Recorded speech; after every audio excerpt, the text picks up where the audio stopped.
What's up guys, welcome back to the ProMG Money channel, back again with another video. And I think first things first, it's the 1st of October, yay, we're officially properly into spring now. Excuse me, it's no longer cold and yeah, things are looking good.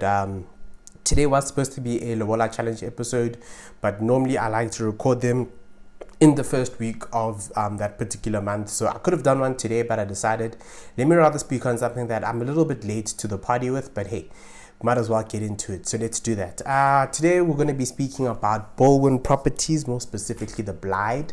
Called it about 2 weeks ago. There was a whole lot of hoo-ha going around, on the internet about just the protest that was actually going on at this estate in Pretoria East specifically, called the Blyde. And if you were listening to news about this a few years ago, it's kind of like it's got what they call a lagoon, which is essentially like a beach, or it's like a beach. It's a pool that kind of, it's big and it doesn't have a start and an end, or well, it does have a start and an end, but it's not specifically like your normal pool. It's sort of, you walk into it as though it's like a beach or whatever. Not even sure if it has waves or anything like that, but there was just all this hoo-ha around the Blyde some years ago, and it looked like a very interesting thing, or a very nice place to go and to stay. And yeah, it seems what happened with that is that it gained quite a lot of popularity, with guests and visitors, so much so that people started, using that place as an Airbnb. And with that, came the appeal of you're going to go stay there and you'll be able to, visit this lagoon / beach and so on and so forth. And I think overcrowding ended up being a bit of an issue. And as a result, the body corporate decided, let's actually start charging people 250 Rand to enter into this place. And therein starts, the actual issues that came about. So, we all came across tweets on Twitter speaking about how essentially people had to pay 250 Rand to enter into this thing, and residents had a peaceful protest as a result of it. And you'll see we've got this tweet here, is it Kelbs, who says, owners at the Blyde Riverwalk estate protesting peacefully in their estates for the 250 Rand entrance fees for guests and residents. And I think this is them standing around. These are probably tow trucks. I think they were blocking the entrance or whatever the case. Or no, I think cars were in the way and they'd called not JMPD, Tshwane Metro Police to come and remove them. This is just the scenes from that particular day. I'm guessing there's cops there. And basically, there was two angles I kind of wanted to get into on this thing, because as well, before I get onto the two angles, then actually what ensued from that after that fact was the fact that there's kind of this war going on within the estate of the two types of people who own properties there. People who live there, who actually live there day by day, and there's people who are using it as Airbnbs, who they are sort of maybe not fighting, but it seems as though there's a bit of animosity between the two, because as an owner of an Airbnb, or someone who comes to an Airbnb, you don't really care about what you do in that place. You get there, you do what you want to do, you leave. You don't really have to respect or follow any rules as per se, because you're there for a short period of time, you'll be gone soon enough. Whereas residents, I feel as though they had said, the place was always dirty, the place was always full of trash, takeaways and all of that. People who are, just there for a short period of time weren't taking care of all of the common areas, within that estate. And I think as well, then from that, there's kind of a them versus us thing, where the body corporate actually wants to now stop short-term rentals, but in actual fact, them stopping it is just going to help them to start the hotel business they actually want to be running from that same estate. So kind of like the body corporate / the company Balwin Properties, kind of acting in bad faith against some of the people who are residents or who are owners there. And yeah, there was just this whole space, I think it was like almost 2-3 hours long, this Twitter space, where they were kind of just going over people's different views and opinions on it. But the long and the short of it is that if the body corporate wanted to do that, and they've got the voting rights or the power to do this, or this is now Balwin within the body corporate. If they wanted to do it, they can do it, and I think it's going in that direction. It seems like that's the direction it's going, that they're actually going to be cancelling short-term rentals at the Blyde, which for some people is going to be quite disappointing, because it seems people were getting quite good money from, you know, their short-term rentals there. I mean, the one guy said, you know, all of the money that he had invested in furniture, in 2 months he had got it back from doing short-term rentals at Balwin. So clearly there's a market for this thing. Personally, you know, when they were constructing this, I happened to work in, you know, Silver Lakes, which is not too far from this place, and it's really far from where I was staying, which is in Joburg.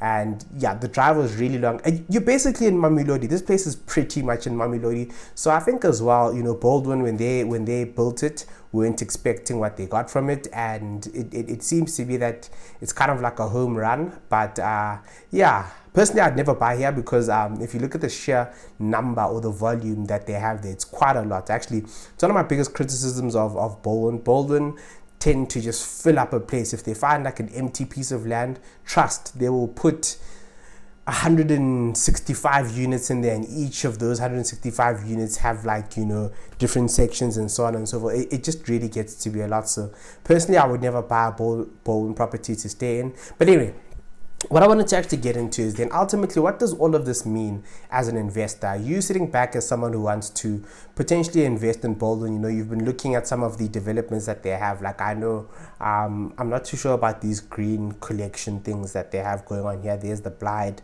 there's Belito Hills. I wonder how far they are with that, if they're not already done. There's the Reed Signature, Polo Fields. I know Polo Fields, it's quite significant place in Waterfall in Midrand.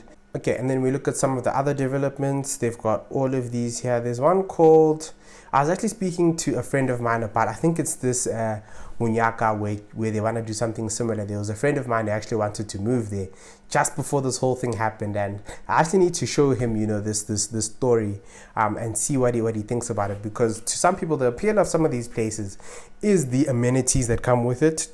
I know that they brand themselves as a lifestyle estate, so they've got a gym, they've got a restaurant and so on and so forth, which is an appeal to some people, not to all of us, but some people really do like it. And there was a friend of mine who was looking at it. Anyway, that's Balwin. That's pretty much what they do.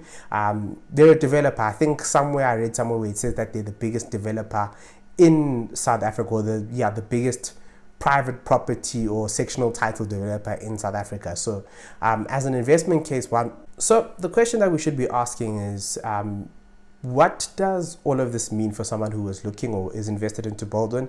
I don't know why I say Balwin, and, you know, just generally what's the thoughts and the consensus? I mean, if you go over the articles, there's quite a few. This one from Sunday World saying Balwin properties under fire for the Pretoria Beach, basically going over the whole story, you know, that I had just gone over, and different people's views and thoughts on it, which I encourage you to actually go look at. I will link this article in the description below.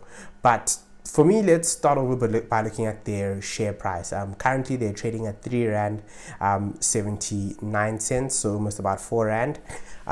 First thing you should see, this happened about 2 weeks ago, but on the 7th day, they're up by 2.43%.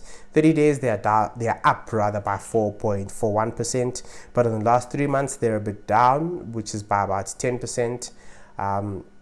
But if I'm honest with you, when this happened 2 weeks ago, which is about early September, they're pretty much trading more or less where they were before, which for me goes to show that sometimes the market doesn't really care about what's going on, or this is a very small thing in the bigger scheme when it comes to Balwin. But for me, what it actually highlights is some of the shady business practices that companies like Balwin get involved in. So that's one thing I'd look at. But definitely their share price is unaffected by all of this news.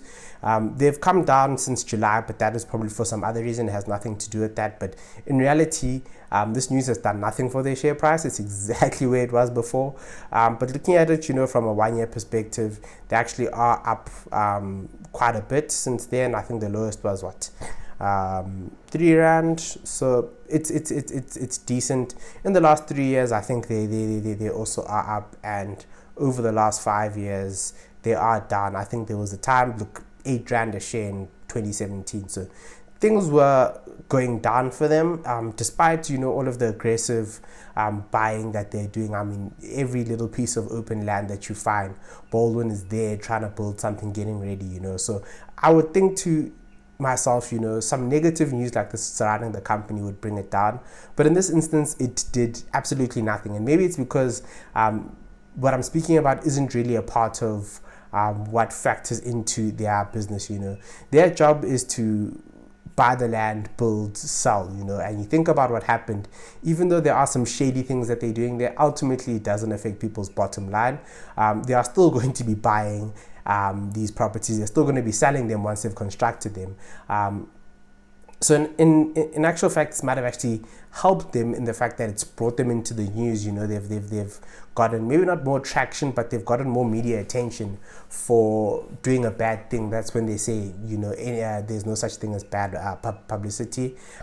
They got a chance to maybe not shine, but it's quite an exemplary thing, if you ask me, that your place is so in demand that you can charge a premium or a fee, and people are still willing to go there. The fact that people are booking their holidays to come and stay there goes to show that Balwin actually made a pretty smart move. I don't know how they feel about the rest of the places that they've bought and they've built up on, but on this one, for me, it seems like it was a pretty smart move from them. But just to get an overall consensus on Balwin, there is Simple Street over here, which we use to sometimes look at companies, and these guys do say that they are slightly overvalued compared to what they rate them to be at their fair value, which is 317. So according to these guys, it currently is trading a bit rich compared to where it needs to be. And I mean, even if you go on over to Barron's, more of like an international analyst or market commentator, they actually also put it sort of at a sell rating. So it isn't a company as per se that I would want to get into right now for various reasons. But I think the main thing that we need to take away from this, or that I'm trying to highlight, is that sometimes you'll hear things in the news about a specific company, about what they're doing, and sometimes the market will react, sometimes it won't react. But the reality is that if it doesn't ultimately affect the bottom line, if it doesn't affect a company's ability to earn money, how they earn money, then really nothing is going to happen. Like I said, what Balwin is doing is kind of shady. But if they actually do work it out, so they'll actually end up making more money for investors if they do it right. So take it how you will. Would it be a company I would get into? Not necessarily. I don't like seeing or hearing about stories like this. It really isn't good. But for money making purposes, not right now as well. Not right now. I think they're building too many places. And there's just no need for so many of these different things. I mean, if we go back to their website and just look at all of the developments that they have, there's a lot of them, and these guys overcharge. That's one thing I've not mentioned. These guys overcharge. This thing that says 800k, I'm telling you, the market value of these things is, call it about 600 for that same 800k place. There's a premium that they actually charge for that. And maybe as time goes, we'll start to speak about property investment a bit more, because that is something that I'm not well versed in, but I do have my own investment property and I am looking to buy more property, so maybe we'll have a chat about that sometime soon. But all that I'm saying is that Balwin, they did a good thing at the Blyde. I see that they're trying to replicate it, and I hope it goes well for them. Kind of doing scumbag moves as well by stopping the short-term rentals. It's like you see someone else is making money, you block their ability to make that money, and you want to take it for yourself. But that's capitalism, unfortunately. But thinking about it from an investor's point of view, is it something that you should stay away from, get close to? Personally, for me, I would stay away from it. But hey, we're all different, and if they do come right with the hotel thing, I bet you they're going to make a good amount of money. But that is me on this Blyde situation. I hope everyone is still doing okay, that we're still good. 50k challenge doesn't end. It's always going to be here until we finally make it. Well, it was supposed to be till the end of the year, but I'm thinking of just extending it until we ultimately reach that 50k, whether it takes us 10 years or it takes us 10 days. Fact of the matter is that 50,000 Rand is up for grabs. All you need to do is get this channel up to 50,000 subscribers, and I will give 50,000 Rand to a single person. That is me. Hope you guys are good. Have a good spring. Stay safe, and I'll see you guys in the next one. Peace.